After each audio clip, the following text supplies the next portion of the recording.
So Nick, I'll leave it to you a few remarks, and I'll just close the loop, and then we'll open up the floor for questions. And Sure, yeah.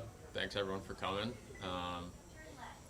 It's been a privilege to work with Asista over the last few years now, and now that we have Ruby in our lives, I think the impact of the dogs that she has on me on a daily basis is pretty cool to see, and I can only imagine, all the other dogs and how they go about their business and helping other people too. So, it's cool to see all the work that we've done over the last few years with the golf tournament, and hopefully this year is another success and should be a really good day.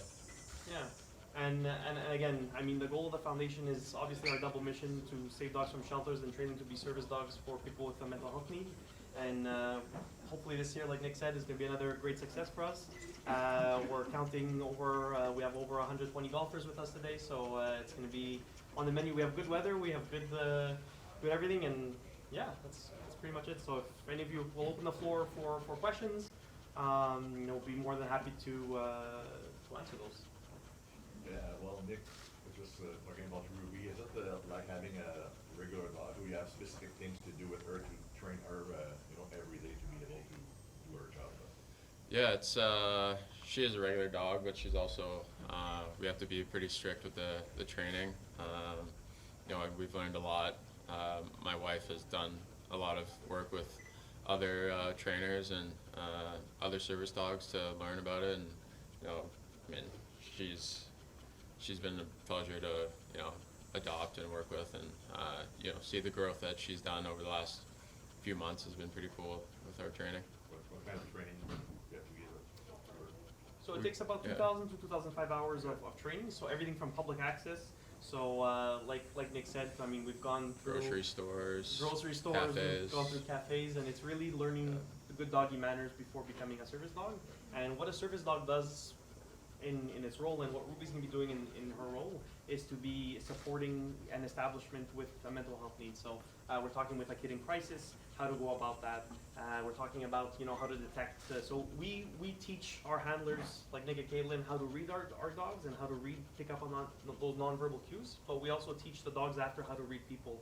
So how do you detect anxiety? What is anxiety? Is it that we sweat? Do we move a lot? And we build each dog in its training profile to detect those things. So the goal is to obviously accompany the establishment with their mental health needs, with their clients.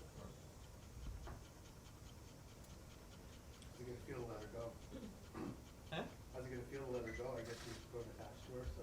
We're not letting her go. No. Yeah, When she becomes a service dog, she's not. So that's part of the mobile. Yeah. So that's part of the mobile capacity. So we have our traditional facility service dog program where a dog is placed with an establishment, but in Nick's case and in Caitlin's case is that she's going to do multiple establishments. So Nick and Caitlin will remain the handlers, and Caitlin will be going to different establishments to support those organizations. Yeah, so thankfully we don't have to let her go. What made you interested in getting a service dog? We kind of had she was abandoned, and then Asista picked her up from SPCA. Yeah. So what happened? So we fostered her for 4 days, fell in love with her, and then she went into the program. So we didn't see her for a few months, and then kind of things came into place where we were able to adopt her and be her handler. So kind of worked out. So last year as well. I mean, when she was here on the platform with us, we had just recruited her, and Nick was the foster family, and he's like, I really like her. And we're like, we know. And we kind of brainstormed together with Caitlin and Nick and Solange to see how can we expand our programs, how can we expand our services. Because the thing that we're most confronted with at the foundation and why we do days like this is that their need is so much. We receive about 25 to 30 applications weekly, and we only place about 10, 15 dogs a year, depending on the funding we receive. So how do we expand more? How do we help more people? So this is when we're introducing the mobile initiative. So it should take place now in the spring, 2026. So she'll be able to support either a hospital, either a special needs school, in supporting the community in there. So it's an initiative that aims to support that, and it costs between $30,000 and $35,000 to train a dog from A to Z. So it's a lot of resources, it's a lot of time, it's a lot of effort, and by Ruby taking the torch on this, we'll be able to help a greater amount of people within Montreal and Ontario.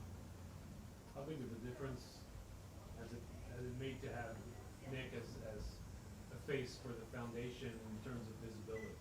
It's been great. It's been great. I think the first time I met Nick, I said, hey, we're looking more than just an ambassador. We're looking someone who's going to represent our values, that's going to represent our culture and everything. And it's been great working with Nick since the beginning. It's been easy. It's been it's been fluid. He's come to the foundation quite a few times, and by us introducing this program, they just amplified that, and it's amplifying our message.